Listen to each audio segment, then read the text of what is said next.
inakuja sasa. Hapo ni kushauri tu wafanyikazi wote wa mjini dunia nzima. Tangulia ujenge nyumba nyumbani ndio ishi kwa mjini. Kwa sababu kifo kikipata wewe mambo inakuja ngumu sana kwa watu wa nyumbani. Watajua nyumba yako ya muda ama watajua nyumba yako ya kudumu. Hapo ndio matatizo itaingia kwa boga sasa. Na shauri wengi sana wafanyikazi mjini. Jenga nyumba kwako ndugu alafu rudi mjini. Atekiwa ya majani hiyo ni nyumba yako. Nimeonelea mengi sana kwa kijiji yangu.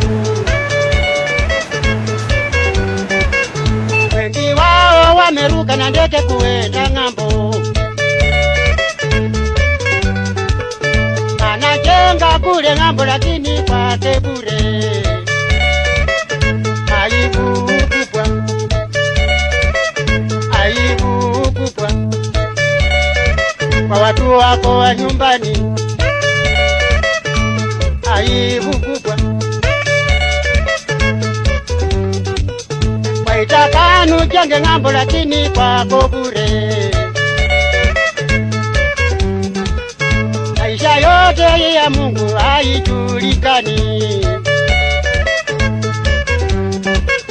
Maisha yako kweli kwanza ikiaka sasa. Ukiaka kwa dunia barua zinakuja mbio. Kwa watu wako wa nyumbani. Mtu wenu amekufa, mtu wenu sasa.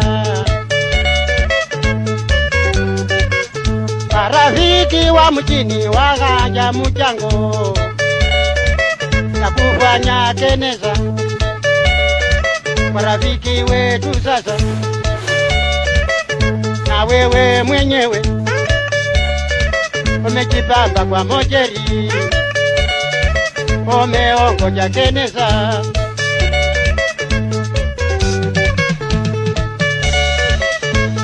Aibu kubwa.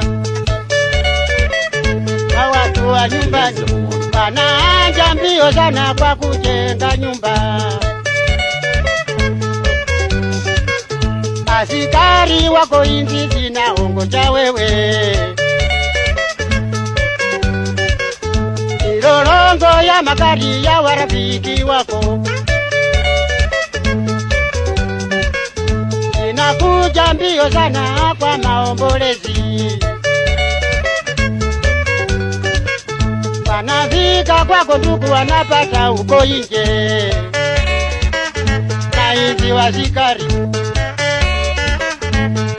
Aibu kubwa.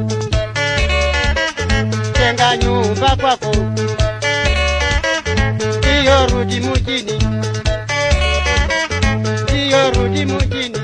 Atekiwa ya majani hiyo ni nyumba yako. Bahati mbaya kufe kama mvua inanyesha. Keneza inanyeziwa kweli na maji. Wanatoroka wote. Wanakuwa dia mvua. Kupeni hiyo ni aibu kubwa. Umeonaje bwana? Mambo hiyo. Msawasikie. Hapo unasema kweli. Kwa watoto wetu ambao wamesoma na kuajiriwa kazi kubwa, wengine wanaruka mpaka Washington DC. Lakini nyumba kwao afikiri kujenga nyumba. Wakati ya kufa hapo ndio naletwa maiti. Hakuna nyumba, anampa watu ya nyumbani kazi kubwa. Huku wanajenga nyumba, huku wanachimba